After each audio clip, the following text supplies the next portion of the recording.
गुरु प्यारी सात संगत जी, आप सभी को प्यार भरी राधा स्वामी जी। सात संगत जी, आप सभी का हमारे YouTube चैनल पर स्वागत है। आज जो साखी मैं आपको सुनाने जा रही हूँ, उस साखी को कृपया पूरा सुने। बहुत समय पहले गांव में हर नाम का एक आदमी रहता था। बचपन से ही उसके माता पिता राधा स्वामी सत्संग में जाया करते थे। धीरे धीरे हर नाम भी सत्संग जाने लगा। उसके भीतर गुरु के प्रति गहरा प्रेम और विश्वास था, मगर उसकी जिंदगी में परेशानियां खत्म नहीं होती थी। कभी पैसे की तंगी, कभी घर के कलह, कभी बीमारियां। एक दिन मैं बहुत दुखी होकर सत्संग गया। सत्संग के बाद जब सब लोग दर्शन करके लौट रहे थे, हरनाम अकेला बैठा था। उसे लगा कि शायद मालिक उसके दुख को नहीं देख रहे, शायद उसका भजन सिमरन स्वीकार नहीं हो रहा। महाराज जी उस स्थान से गुजरे और हरनाम को बैठा देखकर उन्होंने पूछा, बेटा क्या दुखी हो तुम? हरनाम रो पड़ा, मालिक मैं रोज नाम जपता हूँ, सेवा करता हूँ, फिर भी मेरा जीवन बदल नहीं रहा है। मुझे लगता है कि आपका प्रेम पाने के लायक नहीं हूँ मैं। महाराज जी शांत स्वर में बोले, बेटा धरती पर हर बीज अपना समय पूरा करके ही फल बनता है। कोई बीज 3 महीने में फल देता है, कोई 3 साल में। वह दोनों की खेती व्यर्थ नहीं जाती। तुम्हारी साधना भी फल देगी, पर समय पर दिखाई देगा। हरनाम चुपचाप सुनता रहा। महाराज जी आगे बोले, मत सोचो कि प्रार्थना सुनाई नहीं दे रही। कभी कभी मालिक दुख इसलिए नहीं हटाता है क्योंकि दुख हटाने से तुम बदलोगे नहीं, पर दुख झेलने से तुम भीतर से मजबूत बन जाओगे। फिर महाराज जी ने एक साखी सुनाई। सच्चा प्रेम साखियों पर ही चमकता है। एक शिष्य ने गुरु से पूछा, मालिक आप चाहते तो हमारा दुख पल भर में दूर कर सकते थे, फिर क्यों नहीं करते? गुरु बोले, बेटा अगर माँ अपने बच्चे को बिना चलना सिखाए हमेशा गोद में रखे तो बच्चा कभी चल नहीं पाएगा। दुख दौड़ना सिखाता है, संघर्ष उठना सिखाता है और नाम सहन करना सिखाता है।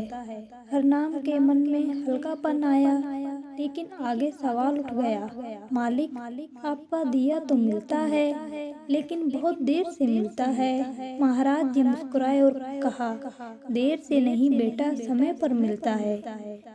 दूध भी तभी दिया जाता है जब बच्चा पैदा होता है, पहले नहीं। बारिश भी मौसम पर आती है, उससे पहले नहीं। और मालिक कर्म भी समय के अनुसार आता है, न जल्दी न देर। फिर महाराज जी ने उस एक उदाहरण दिया। तो भक्त एक गांव में रहते थे।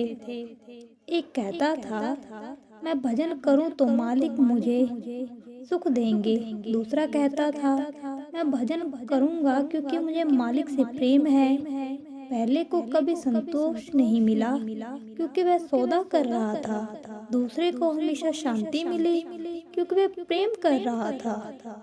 महाराज जी बोले, नाम सौदा नहीं, संबंध है। अगर तुम मालिक से ये कहो मैं भजन करूंगा ताकि मुझे यही मिल जाए, तो मन बीच में आ जाएगा। लेकिन अगर कहो मैं भजन करूंगा क्योंकि मेरा दिल वही करता है, तो आत्मा जाग जाएगी। इन इस बातों से हरनाम के दिल पर असर किया। उसने प्रण लिया कि अब वह नाम सेवा और भजन लालच नहीं करेगा, प्रेम से करेगा, मालिक की मर्जी में रहकर करेगा। धीरे धीरे समय बीत गया। जीवन में उतार चढ़ाव आते रहे, मगर अब उसे दुख में भी मालिक दिखाई देते थे। कुछ साल बाद उसकी हालत सुधर गई, कारोबार चलने लगा, घर में शांति आ गई, बीमारी जा चुकी थी। एक दिन उसने धन्यवाद देने के लिए महाराज जी के दर्शन किए और बोला, मालिक, अब मुझे आपकी महिमा समझ आई। पहले मैं दुख मिटाने के लिए भजन करता था, अब भजन इसलिए करता हूँ क्योंकि उसमें आनंद है। महाराज जी ने कहा, यही तो साधना है। जब इंसान मालिक की तरफ बढ़ता है तो मालिक उसकी तरफ दौड़ता है। तुमने समय बदला नहीं, तुमने अपना भाव बदल दिया। और वही चाबी थी। हरनाम ने की आंखों में आंसू आ गए और कहा, मालिक आपने जिंदगी बदल दी। महाराज जी बोले, नहीं बेटा, तुमने खुद को बदलने की अनुमति दी, इसीलिए जिंदगी बदली। नाम से सब कुछ मिलता है, पर जब दिल परिणाम मांगना छोड़ दे तभी मिलता है। सेवा से मालिक खुश होते हैं, पर जब सेवा दिखावे के बिना की जाए तभी वास्तव में होती है।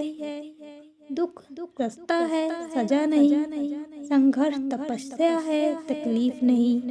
कर्म में मेहनत होनी चाहिए और दिल साफ होना चाहिए। दिल में भरोसा होना चाहिए।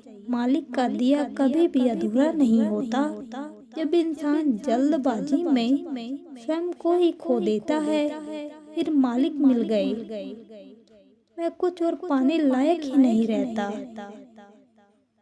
साथ संगत जी, अगर आपको यह साखी अच्छी लगी हो तो कृपया हमारे चैनल को सब्सक्राइब करें। राधा स्वामी जी।